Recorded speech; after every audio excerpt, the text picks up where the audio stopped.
सुप्रभात बच्चों। यह पाठ औपचारिक पत्र कक्षा तीसरी की हिंदी व्याकरण का है। यह पाठ आपको 5 जुलाई 2021 को भेजा जाएगा। यह आवाज़ सुमन शर्मा की है। बच्चों, आज हम इस पाठ में औपचारिक पत्र के बारे में पढ़ेंगे, इसलिए सब विद्यार्थी मेरी बात को ध्यानपूर्वक सुनेंगे। सभी बच्चे अपने पास हिंदी व्याकरण की एक नोटबुक रख लें। पाठ के बीच में मैं आपसे कुछ प्रश्न पूछूंगी, जिनके उत्तर आप अपनी नोटबुक में लिखेंगे।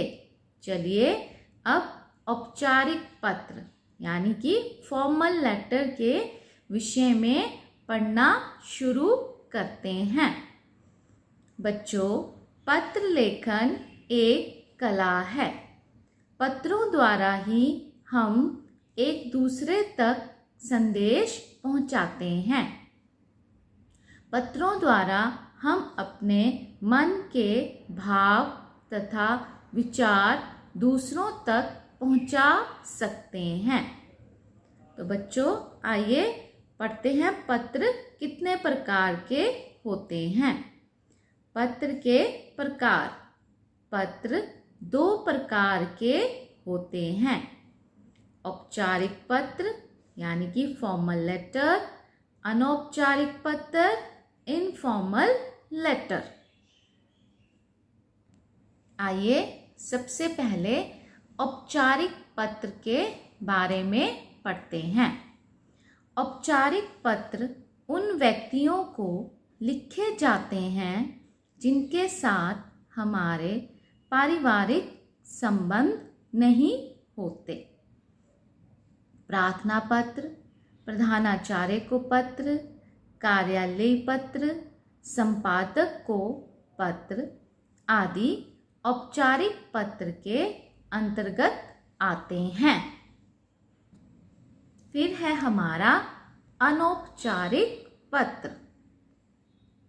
अनौपचारिक पत्र उन व्यक्तियों को लिखे जाते हैं जिनके साथ हमारे व्यक्तिगत या पारिवारिक संबंध होते हैं, अर्थात मित्रों व सगे संबंधियों को लिखे जाने वाले पत्र अनौपचारिक पत्र कहलाते हैं।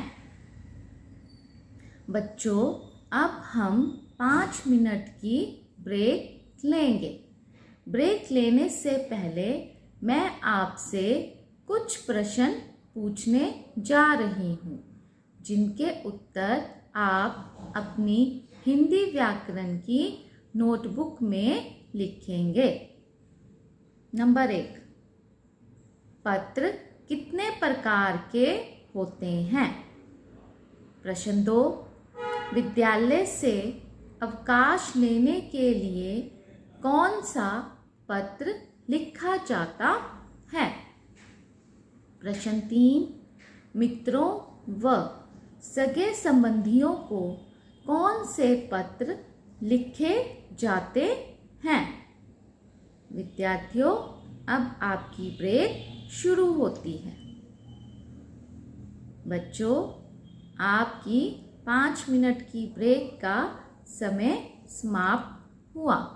चलिए अब आगे पढ़ना शुरू करते हैं। आइए सबसे पहले मैं आपको ऊपर पूछे गए प्रश्नों के उत्तर बता देती हूँ। उत्तर नंबर 1, पत्र 2 प्रकार के होते हैं, औपचारिक तथा अनौपचारिक। उत्तर नंबर 2, औपचारिक पत्र। उत्तर नंबर 3, अनौपचारिक पत्र। बच्चों, अब मैं आपको औपचारिक पत्र का प्रारूप समझाऊंगी। प्रारूप मतलब फॉर्मेट। ठीक है बच्चों, यह पत्र आप अपनी कक्षा अध्यापिका को लिखेंगे। तो कैसे शुरू करते हैं? सेवा में कक्षा अध्यापिका जी, टेंडर हार्ट स्कूल, चंडीगढ़। फिर आएगा विषय कि आप किस विषय में पत्र लिख रहे हैं।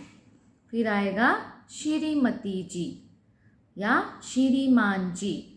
फिर यहाँ से ऐसे शुरू करेंगे, सविनय निवेदन यह है, यानी कि पहले अनुच्छेद में आप अपनी समस्या के बारे में लिखेंगे।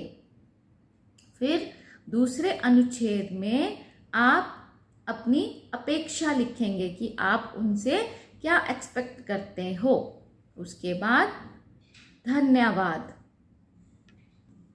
फिर उसके बाद आपकी आज्ञाकारी शिष्य, और लड़कियां लिखेंगी आपकी आज्ञाकारिणी शिष्या। फिर आएगा नाम, जो भी आपका नाम है, फिर कक्षा, ठीक है, फिर अनुक्रमांक यानी कि रोल नंबर, और सबसे नीचे आएगी तिथि। ठीक है बच्चों, अब आप इसी फॉर्मेट का पालन करते हुए आज एक पत्र लिखेंगे। पत्र का शीर्षक है बीमारी की छुट्टी लेने के लिए अपनी कक्षा अध्यापिका को प्रार्थना पत्र लिखिए। ठीक है, तो आइए बताती हूँ कैसे लिखना है। सबसे पहले लिखेंगे सेवा में कक्षाध्यापिका जी, टेंडर हार्ट स्कूल, चंडीगढ़। फिर विषय बीमारी के कारण छुट्टी लेने के लिए प्रार्थना पत्र। फिर आएगा श्रीमती जी,